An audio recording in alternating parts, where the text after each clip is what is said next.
ایک مسلمان کی حیثیت سے ہر کوئی جانتا ہے کہ قرآن کسی ایک خاص جگہ یا وقت کے لیے نازل نہیں ہوا، بلکہ تمام زمان و مکان اور انسانیت کی بھلائی کے لیے آیا ہے۔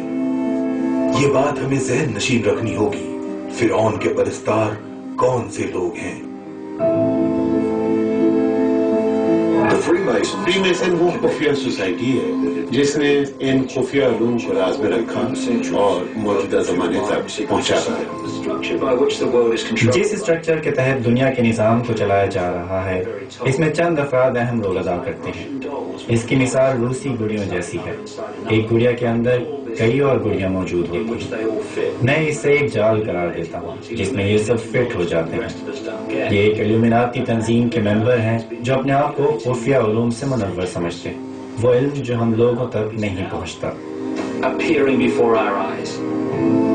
اب تک یہ حقیقت سامنے آ گئی ہے کہ ایک مخصوص گروپ نے تاریخ میں اپنی سرگرمیاں جاری رکھی اور ان لوگوں نے فرعونیت کا سسٹم اپنائے رکھا۔ دنیا میں شہرت یافتہ افراد کی کثیر تعداد اس طرح کی رسومات ادا کرتی ہے جو تاریخ میں مصر اور بابل میں کرتی تھی۔ یہ سلسلہ لگاتار چلا آ رہا ہے، اس کا تسلسل کہیں نہیں ٹوٹا۔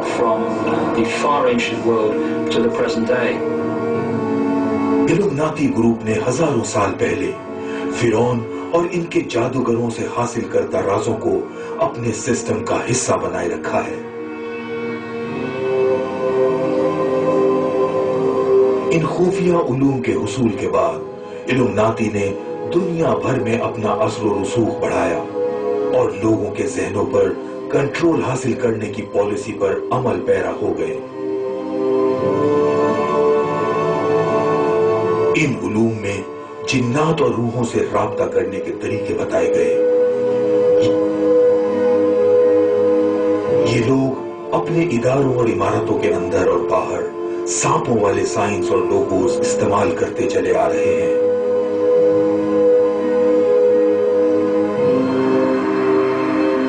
ان کے اسکولوں میں جنات سے رابطے کی تعلیم دی جاتی ہے۔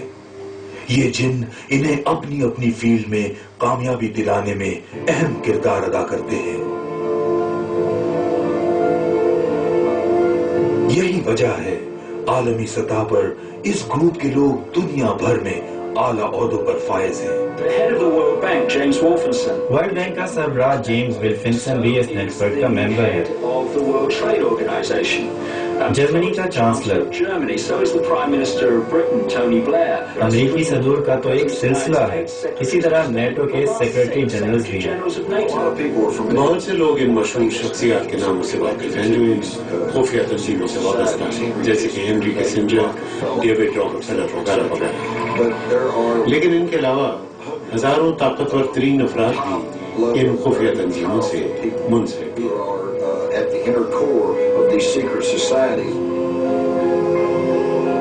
اب تاریخ اپنے آپ کو دہرا رہی ہے۔ اب پھر سے الومناتی نے قدیم مخروطی سٹرکچر پر عمل درآمد شروع کر دیا ہے اور اپنی من پسند ایلیٹ کو اعلیٰ مقامات پر فائز کر رہے ہیں۔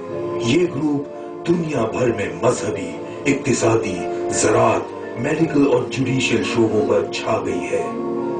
جب تک آپ اس سسٹم کا حصہ نہیں بنتے، آپ کے لیے کسی بھی پروڈکٹ یا سروس کا حصول بہت مشکل اور مہنگا بنا دیا جاتا ہے۔ یہ مخروطی سٹرکچر نہ صرف میڈیسنز کو کنٹرول کرتا ہے بلکہ دولت کی تقسیم پر بھی قدرت رکھتا ہے، جس کی وجہ سے قرضوں کے بوجھ تلے دبی ہوئی، سوئی ہوئی عوام بل بلا رہی ہے۔ الومناتی گروپ نے بڑے کمال سے پسی ہوئی عوام کو اپنے مسحور کن ہتھ کنڈوں سے پھنسا رکھا ہے، جس کی وجہ سے انہیں احساس ہی نہیں ہوتا کہ ان کا استحصال کیا جا رہا ہے۔